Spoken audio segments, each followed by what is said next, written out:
ಶಿವಮೊಗ್ಗ ಜಿಲ್ಲೆಯ ತಾವರೆಕೊಪ್ಪ ಹುಲಿ ಸಿಂಹಧಾಮದಲ್ಲಿ ತಮ್ಮ ಕರ್ತವ್ಯ ನಿರ್ವಹಣೆಯ ವೇಳೆ ನೀರಾನೆ ದಾಳಿಗೆ ಒಳಗಾಗಿ ಗಂಭೀರವಾಗಿ ಗಾಯಗೊಂಡು ಚಿಕಿತ್ಸೆ ಫಲಕಾರಿಯಾಗದೆ ವಿಧಿವಶರಾದ ಸಕಲವಾರ ಗ್ರಾಮದ ಹೆಮ್ಮೆಯ ಮಗಳಾದ ಪಶು ವೈದ್ಯೆ ಡಾಕ್ಟರ್ ಸಮೀಕ್ಷಾ ರೆಡ್ಡಿರವರ ಮನೆಗೆ ಇಂದು ಸಂಸದರಾದ ಡಾಕ್ಟರ್ ಸಿಎನ್ ಮಂಜುನಾಥ್ ರವರು ಭೇಟಿ ನೀಡಿ ಡಾಕ್ಟರ್ ಸಮೀಕ್ಷಾ ರೆಡ್ಡಿ ಕುಟುಂಬಕ್ಕೆ ಸಾಂತ್ವನ ತಿಳಿಸಿದರು.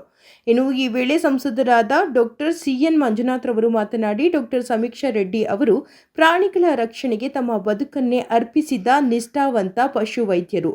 ಅವರ ಅಗಲಿಕೆ ಸಮಾಜಕ್ಕೂ ವೈದ್ಯಕೀಯ ಕ್ಷೇತ್ರಕ್ಕೂ ಅಪೂರಣೀಯ ನಷ್ಟವಾಗಿದೆ. ಇಂತಹ ದುರಂತಗಳು ಮರುಕಳಿಸದಂತೆ ಸಂಬಂಧಿಸಿದ ಘಟನೆಯ ಕುರಿತು ಸಮಗ್ರ ತನಿಖೆ ನಡೆಸಿ ತಪ್ಪಿತಸ್ಥರ ವಿರುದ್ಧ ಕಟ್ಟುನಿಟ್ಟಿನ ಕ್ರಮ ಕೈಗೊಳ್ಳಬೇಕು. ಕುಟುಂಬಕ್ಕೆ ನ್ಯಾಯ ದೊರಕುವಂತೆ ಸರ್ಕಾರ ತಕ್ಷಣ ಕ್ರಮ ವಹಿಸಬೇಕು ಎಂದು ಅಭಿಪ್ರಾಯಪಟ್ಟರು. ಈ ಸಂದರ್ಭದಲ್ಲಿ ಬೆಂಗಳೂರು ದಕ್ಷಿಣ ವಿಧಾನಸಭಾ ಕ್ಷೇತ್ರದ ಬಿಜೆಪಿ ಅಧ್ಯಕ್ಷರಾದ ಯಾರಂಡಹಳ್ಳಿ ಹರೀಶ್ ರೆಡ್ಡಿ, ಮಾಜಿ ಅಧ್ಯಕ್ಷ ರಾಜಶೇಖರ್ ರೆಡ್ಡಿ, ಲಕ್ಷ್ಮೀಕಾಂತ್ ರೆಡ್ಡಿ, ಜೆಡಿಎಸ್ ಯುವ ನಾಯಕರಾದ ರಾಘವೇಂದ್ರ ಗೌಡ, ಸ್ಥಳೀಯ ಮುಖಂಡರಾದ ಶಶಿಕುಮಾರ್, ನವೀನ್ ರೆಡ್ಡಿ, ಹರ್ಷ ಗೌಡ, ನಾಗೇಂದ್ರ, ರಮೇಶ್, ಚೌಡಪ್ಪ, ಮುನಿರಾಜು, ಭಾಸ್ಕರ್, ಬನ್ನರುಘಟ್ಟ, ಸಂತೋಷ್ ಮೊದಲಾದವರು ಹಾಜರಿದ್ದರು.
ಯುವ ವೆಟರ್ನರಿ ವೈದ್ಯರಾದಂಥ ಡಾಕ್ಟರ್ ಸಮೀಕ್ಷಾ ರೆಡ್ಡಿಯವರು ಈ ಹಿಪ್ಪೋಪಾಟಮಸ್ ಪ್ರಾಣಿಯ ದಾಳಿಯಲ್ಲಿ ಅವರು ಮೃತಪಟ್ಟಿದ್ದಾರೆ.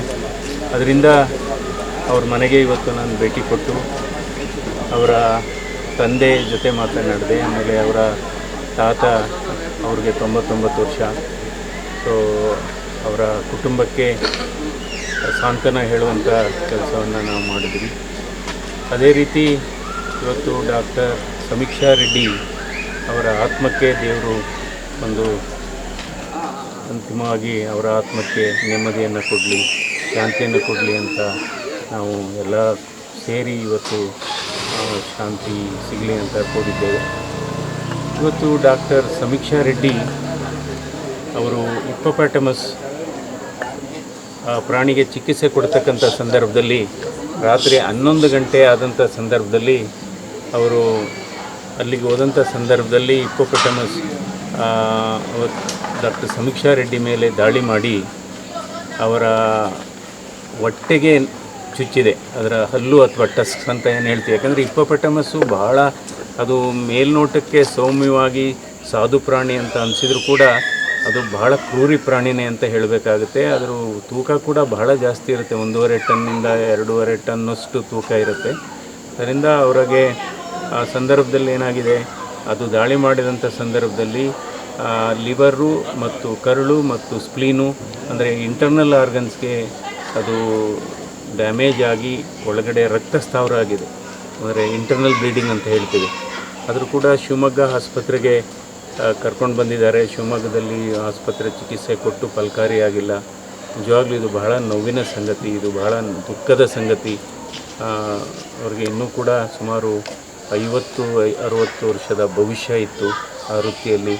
ಇವತ್ತು ಅವ್ರಿಗೆ ಕೇವಲ ಅಲ್ಲಿ ಶಿವಮೊಗ್ಗದಲ್ಲಿ ತಾವರೆಕೊಪ್ಪದಲ್ಲಿ ಅಪ್ರೆಂಟಿಸ್ಶಿಪ್ ಆಗಿ ಕೆಲಸ ಮಾಡ್ತಾಯಿದ್ದ ಈ ಸಮಿತಾ ರೆಡ್ಡಿ ಇವತ್ತು ಅಂದರೆ ಅವರು ಸಂಬಳಕ್ಕೆ ಹೋಗಿ ಕೆಲಸ ಮಾಡ್ತಾ ಇರಲಿಲ್ಲ. ಅವ್ರಿಗೆ ಬರ್ತಿದ್ದ ಸಂಬಳ ಕೇವಲ 18,000 ರೂಪಾಯಿ. ಆದರೆ ಅವ್ರ ವೃತ್ತಿ ಧರ್ಮ ಮತ್ತು ವೃತ್ತಿ ಮೇಲೆ ಇರತಕ್ಕಂಥ ಪ್ರೀತಿ ಅವರನ್ನು ಅಲ್ಲಿ ತನಕ ಕರ್ಕೊಂಡೋಗಿ ಪ್ರಾಣಿಗಳ ಮೇಲೆ ಅವರ ತಂದೆ ಹೇಳ್ತಾಯಿದ್ರು ಅವಳಿಗೆ ಬಹಳ ಅವರ ವೃತ್ತಿ ಧರ್ಮದಲ್ಲಿ ಬಹಳ ಆಸಕ್ತಿ, ಪ್ರಾಣಿಗಳನ್ನು ಬಹಳ ಆತ್ಮೀಯತೆಯಿಂದ, ಬಹಳ ಹೃದಯವಂತಿಕೆಯಿಂದ, ಮಾನವೀಯತೆಯಿಂದ ನೋಡ್ಕೊತಾ ಇದ್ಲು. ಸೊ ಅದರಿಂದ ಇದು ಎಲ್ಲೋ ಒಂದು ಕಡೆ ನಮ್ಮ ವ್ಯವಸ್ಥೆ ಬದಲಾವಣೆ ಆಗಬೇಕಾಗಿದೆ. ಯಾಕೆಂದರೆ ಇವತ್ತು ಎಲ್ಲ ಇಲಾಖೆಗಳಲ್ಲೂ ಕೂಡ ಅಂದರೆ ಇವತ್ತು ವೆಟರ್ನರಿ ಪಶು ವೈದ್ಯ ಇಲಾಖೆ ಏನಿದೆ ಅಲ್ಲಿ ಸಿಬ್ಬಂದಿಗಳ ಕೊರತೆ ಇದೆ. ಇವತ್ತು ಸಿಬ್ಬಂದಿಗಳ ಕೊರತೆ ಎಲ್ಲ ಇಲಾಖೆಗಳ ಥರ ಇಲ್ಲೂ ಕೂಡ ಸಿಬ್ಬಂದಿಗಳ ಕೊರತೆ ಇದೆ ಅಂಥ ಸಂದರ್ಭದಲ್ಲಿ. ಯಾಕೆಂದರೆ ಅವರು ಇನ್ನೂ ಜೂನಿಯರ್ ಡಾಕ್ಟರ್ ಆಗಿದ್ದಾರೆ, ಅವ್ರ ಜೊತೆ ಯಾರು ಸೀನಿಯರ್ ಡಾಕ್ಟ್ರ್ ಇಲ್ಲ. ಅದು 11 ಗಂಟೆಯಲ್ಲಿ ಅದು ಗಾರ್ಡ್ಗಳು ಇರಬೇಕಾಗುತ್ತೆ.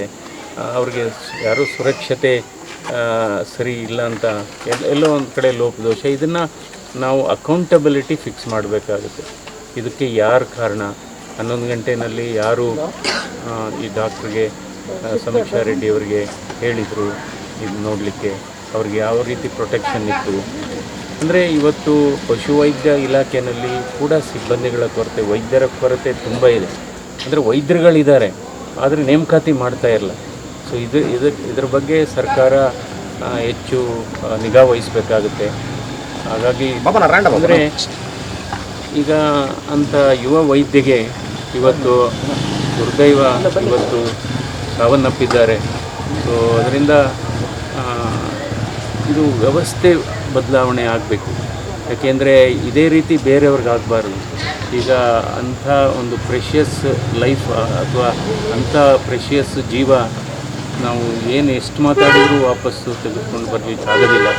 ಸೊ ಅದರಿಂದ ಇದರ ನಿರ್ಲಕ್ಷ್ಯ ಏನಾಗಿದೆ, ಇದು ವ್ಯವಸ್ಥೆ ಯಾವ ರೀತಿ ಸರಿಪಡಿಸಬೇಕು, ಇದನ್ನು ಯಾರ ಜವಾಬ್ದಾರಿ ಹೊತ್ಕೋಬೇಕು ಇದಕ್ಕೆ. ಸೊ ಇದನ್ನು ನಮ್ಮ ರಾಜ್ಯ ಸರ್ಕಾರ ಇದನ್ನು ಗಂಭೀರವಾಗಿ ಇದನ್ನು ತೆಗೆದುಕೋಬೇಕು. ಆದಷ್ಟು ಇಲಾಖೆಗಳಲ್ಲಿ ಇರತಕ್ಕಂಥ ಅಂದರೆ ಈ ವೈಲ್ಡ್ ಅನಿಮಲ್ಸ್ನ ನಾವು ಚಿಕಿತ್ಸೆ ಕೊಡತಕ್ಕಂಥ ಸಂದರ್ಭದಲ್ಲಿ ಯಾವ ರೀತಿ ನಿಗಾ ವಹಿಸಬೇಕು ಅನ್ನೋದಕ್ಕೆ ಒಂದು SOP ಅಂತ ಇರುತ್ತೆ ಇಲಾಖೆಗಳಲ್ಲಿ. ಅದನ್ನು ಅವರು ಫಾಲೋಅಪ್ ಮಾಡಬೇಕಾಗುತ್ತೆ. ಅಂದರೆ ಭಾಳ ಎಲ್ಲೂ ನಾವು ಎಲ್ಲ ಸುಮಾರು ಹಳ್ಳಿಗಳ ಕಡೆ ಹೋದಾಗ ಪಶುವೈದ್ಯ ಆಸ್ಪತ್ರೆಗಳಲ್ಲಿ ವೈದ್ಯರಿಲ್ಲ ಅಥವಾ ಟೆಕ್ನಿಷಿಯನ್ಸ್ ಇಲ್ಲ ಅಥವಾ ಇದು ಸಪೋರ್ಟಿಂಗ್ ಸ್ಟಾಫ್ ಇಲ್ಲ ಅಂತ ಅದೇ ಸಾಮಾನ್ಯವಾದಂಥ ಕಂಪ್ಲೇಂಟು. ಸೊ ಇದು ಇಲಾಖೆ ಎಚ್ಚರಿಸ್ಕೋಬೇಕು. ಇದಕ್ಕೆ ಸರ್ಕಾರ ಆದಷ್ಟು ಈಗ ತನಿಖೆ ಮಾಡ್ತಾ ಇದ್ದಾರೆ. ಇದಕ್ಕೆ ಯಾರು ಜವಾಬ್ದಾರಿ ಅಂಥವ್ರಿಗೆ ಒಂದು ಶಿಕ್ಷೆ ಆಗಬೇಕು ಅಂತ ನಾನು